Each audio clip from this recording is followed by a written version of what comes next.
Bonjour à vous. Comme une envie, là, de vous faire une petite capsule spécialement dédiée à l'énéagramme sur un aspect de l'énéagramme que l'on aborde, que l'on traite, que l'on explore en profondeur dans le stage des 2 jours que j'animerai en octobre. Il y a 2 pistes pour l'énéagramme, c'est que c'est une méthode de meilleure connaissance de soi et aussi de meilleure compréhension de l'autre. Pour cette capsule, je voudrais encore plus aller spécifiquement sur cette idée de connaissance de soi et en quoi l'énéagramme peut nous apporter, et je vois à quel point elle m'apporte aussi. C'est que on est donc, en tout cas, l'énéagramme nous fait état de 9 typologies autour d'un cercle et nous montrerait finalement que autour de ce cercle, il y aurait 9 formes, 9 manières d'appréhender le monde avec un regard vraiment différent. Donc, avant toute chose quand même, ce cercle qui est dit étant le 9e sceau de Pythagore d'ailleurs, ce cercle représente davantage cette idée de la cellule macro, c'est-à-dire nous tous, humains, autour d'un cercle humain, et que du coup, on n'est pas tous les mêmes, et tant mieux d'ailleurs, c'est ce qui forme le cercle, ok, c'est ce qui forme la cellule. Néanmoins, en tout cas, et aussi dans cet aspect, j'ai presque envie de dire presque purement de soi avec soi, comment l'énéagramme peut aussi nous porter sur notre chemin d'épanouissement, car il est véritablement question du chemin d'épanouissement en énéagramme, et ce qu'on appelle aussi le chemin d'intégration. C'est cette idée que autour de ce cercle, ces 9 colorations habitent dans chaque être humain. Donc elle habite, c'est en ça aussi qu'on dit que c'est la cellule micro, c'est que c'est aussi notre cellule intime et intérieure. Donc, a priori, au regard de l'énéagramme, et j'aime le voir comme ça véritablement, et ça fait déjà un temps, et je vous assure comme ça m'aide sur mon chemin, ça vient aussi me dire que j'ai toutes ces couleurs en moi. Quand bien même je suis habitée de fait, pour nous tous, par notre énéatype, qu'on va dire racine, celui avec lequel je nais, et celui-là ne change pas, c'est vraiment ma racine. Certains pourraient dire c'est notre coloration d'âme, d'autres pourraient dire c'est la pochette surprise, je me suis réveillée, en tout cas je suis née avec cette typologie. Peu importe, j'ai envie de dire.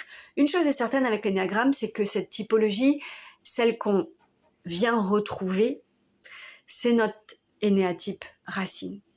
Comme pour mieux comprendre finalement nos mécanismes très inhérents, très inconscients, ceux qu'on peut justement transformer, sublimer sur ce fameux chemin d'intégration. Parce que pour chaque profil, l'énéagramme nous invite à explorer ce chemin d'intégration pour sublimer notamment nos compulsions, ce qu'on appelle en énéagramme ces mécanismes où je ne peux pas faire autrement que cette compulsion. Et vraiment, chaque énéatype a ses compulsions. Chaque énéatype a son ombre et sa lumière. C'est tout à fait ok. Et plus j'ai conscience finalement, tout autant de mon ombre que de ma lumière, je peux aller au service de ma lumière et transcender mon ombre pour que, non pas pour bien faire, non pas pour le faire pour l'autre, non pas pour le faire pour avoir une bonne note, non, le faire parce qu'en règle générale, notre ombre, notre compulsion en énéagramme, et d'ailleurs, vous le verrez parce que moi-même, pour l'avoir vraiment vécu, au-delà que l'énéagramme me le dit, c'est que moi je le vis et que chacun, on le sent et que notre compulsion, elle nous tire vers le bas. Souvent, elle nous fait mal. Souvent, elle nous amène dans un schéma qui nous fait mal, en fait. Et la vraie question, c'est, est-ce que ça m'élève? Est-ce que ça me fait du bien? Est-ce que ça me nourrit? Est-ce que ça me grandit? Et on s'en rend compte pour beaucoup d'entre nous. Souvent, notre compulsion, ces mécanismes qui me dépassent, ou des fois, j'ai l'impression que je les fais parce que ça me dépasse, j'ai pas d'autre mot. Ben, très souvent, il me tire vers le bas. Donc, l'énéagramme, simplement parce qu'elle nomme, vient mettre en lumière, comme la caverne de Platon, vient mettre en lumière des mécanismes, des compulsions que je vais pouvoir petit à petit sublimer, transformer, traverser, alchimiser, faire que je vais grandir avec, tout en étant en quête de sens, d'outils, de réflexion, de philosophie, de rencontres, d'activités, de voyage qui petit à petit vont m'aider à savoir quoi faire de mes compulsions et comment faire avec elles pour que petit à petit j'avance sur mon chemin d'intégration. Et quand on avance de plus en plus sur notre chemin d'intégration, petit à petit, non pas qu'on n'a plus d'ombre, mais cette ombre, on n'en est plus esclave en fait. Je crois que c'est ça la différence. Et que du coup, je suis beaucoup plus à même d'être dans mon équilibre. C'est là où on rejoint énormément la sophrologie, parce que c'est véritablement au service de notre équilibre. Et ce que je voulais vraiment préciser aujourd'hui, qui me semble fondamental et que je viens vraiment de retrouver là en travaillant sur toute autre chose, vous voyez comme quoi je travaille absolument pas sur l'énéagramme, mais ça m'est venu c'est comme une envie de vous le partager davantage, c'est que une fois que déjà j'ai mieux appréhendé mon énéatype, l'énéagramme ne s'arrête pas là en fait. L'énéagramme nous montre que j'ai des ailes, les deux énéatypes à côté de moi, celui de droite, celui de gauche, que j'ai des flèches dans un sens et dans un autre, une flèche qui me montre comment je suis en état de stress et une contre-flèche qui me montre comment je suis quand je suis dans mon équilibre.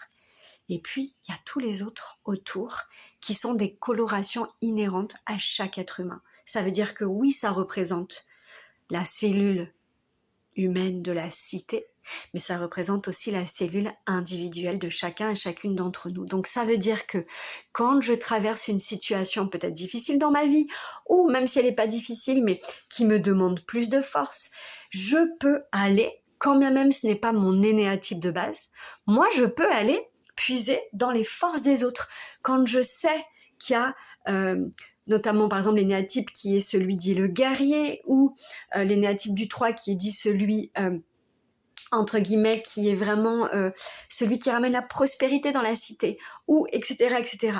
Et ben peut-être qu'à un moment donné de ma vie, peut-être que je ne suis pas cet énéatype de base, mais peut-être que dans un projet de vie, je vais sentir que je vais devoir aller chercher cette énergie pour la vivre aux côtés de mon énéatype qui est véritablement ma racine, ma source, mais c'est toujours au service de cette coloration primaire, j'ai envie de dire primale, celle avec laquelle je suis née. Et c'est pour elle d'ailleurs que j'existe, c'est vraiment elle qui va être le flambeau de mon chemin d'intégration. Mais elle n'est pas toute seule sur le chemin, parce qu'elle toute seule c'est trop dur. Et d'ailleurs, Renée, qui est ma formatrice, Renée Cossette, une Québécoise que j'adore, le dit bien, si je reste enfermée dans mon énéatype, ça ne représente, voyez bien, 1 sur 9, ça représente quoi? 25%, même pas. Donc c'est tout fermé, sinon je suis dans ma boîte. Donc l'invitation, encore une fois, de l'énéagramme, c'est bien entendu déjà de bien récupérer notre énéatype de base, notre racine, notre sève, celle qui va être notre flambeau, notre flamme, le ce pourquoi. Vous voyez, c'est vraiment ce qui m'anime depuis la nuit des temps.